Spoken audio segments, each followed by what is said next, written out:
Hello friends, मैं स्वागत करती हूँ आपका हमारे YouTube channel DSP academy Jaipur में। और हमको पता है कि हम क्या पढ़ रहे थे। हम पढ़ रहे थे ऑर्गेनिक केमिस्ट्री। ऑर्गेनिक केमिस्ट्री के अंदर हमारा एक ही लेक्चर हुआ था और थर्मोडायनेमिक्स के अंदर थर्मोडायनेमिक्स फर्स्ट हो गई थी। सेकंड हम अभी स्टार्ट नहीं करेंगे, लेकिन थर्मोडायनेमिक्स सेकंड का एक छोटा सा टॉपिक एंट्रोपी आज हम पढ़ने वाले हैं। ठीक है, तो देखो, पहली बात ये कि एंट्रोपी होती क्या है। एंट्रोपी को अगर मैं एक वर्ड में बोलूं तो मैं ऐसे बोल सकती हूँ कि disorder of system. Disorder of system का मतलब होता है कि कोई चीज अनियमित रूप से है। देखो, जैसे मान लीजिए ये कोई है चीज जो पहले क्या है, एक सिस्टमेटिकली ढंग से जमी हुई है। ये कब है कंडीशन, ये लोअर एनर्जी पर कंडीशन है। लेकिन मैं वही इसकी हाई एनर्जी की बात करूं तो ये क्या हो जाएगा, ऐसे फैला हुआ होगा। तो ये जो इसका अनियमितता है, यानी कि इसका जो डिसऑर्डर है, उसको हम क्या करते हैं, ऊष्मागतिकी राशियों के रूप में पढ़ते हैं।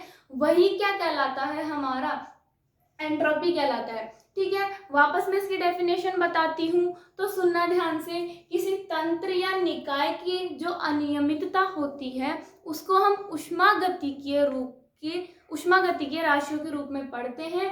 वही क्या कहलाती है, हमारी एंट्रोपी कहलाती है। इसको स्टार्ट करने से पहले दो चीजें और बताना चाहूंगी। हमने पीछे पढ़ा था, एक तो अवस्था फलन क्या होता है, अवस्था फलन, और हमने मात्रात्मक गुण भी पढ़े थे।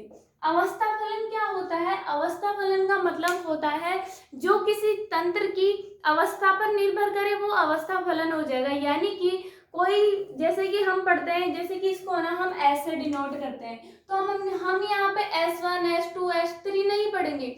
हम यहाँ पे पढ़ेंगे डेल्टा एस, यानी कि डेल्टा एस मतलब इसकी अवस्था, तंत्र के अंदर जो पदार्थ है वो प्रारंभिक अवस्था पर कैसा था और अंतिम अवस्था पर क्या रहा, वो चीज हम यहाँ पे पढ़ेंगे। यानी कि अवस्था फलन का मतलब क्या होगा, जो पदार्थ की अवस्था पर निर्भर करे, जैसे पदार्थ की प्रारंभिक अवस्था और पदार्थ की अंतिम अवस्था। डेल्टा एस का मतलब क्या हो गया, एस अंतिम और एस प्रारंभिक। इसको भी अभी हम डिटेल में पढ़ने वाले हैं। मात्रात्मक गुण की बात कर रही हूं मैं यहाँ पे।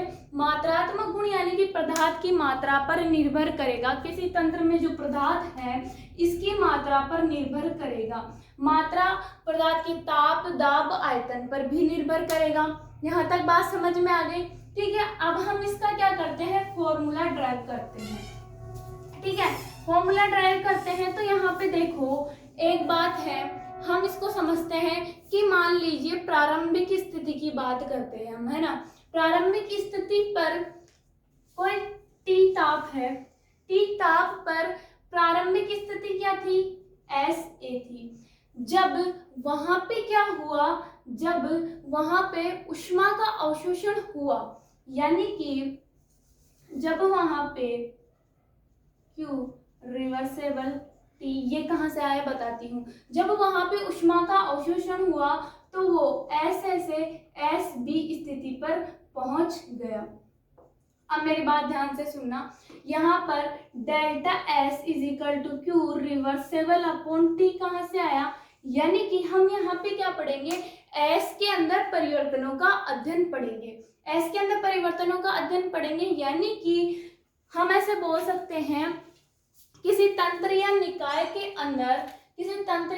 के अंदर उष्मा उत्क्रमणीय रूप से उष्मा का अवशोषण होता है, और जिस ताप पर उष्मा का अवशोषण हुआ वो उसमें जो हुए जो परिवर्तन है उसके अनुपात के बराबर होती है।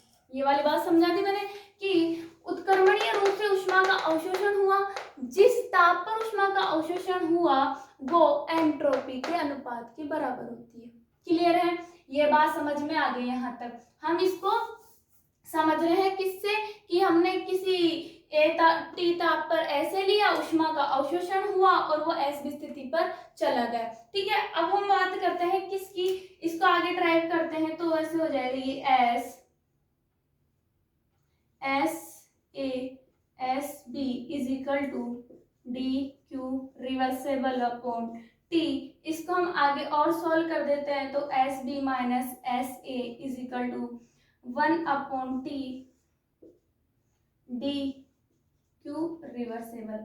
आगे हमको पता है कि S अंतिम और S प्रारंभिक किसके बराबर होता है, डेल्टा S के, तो delta S is equal to Q reversible upon T.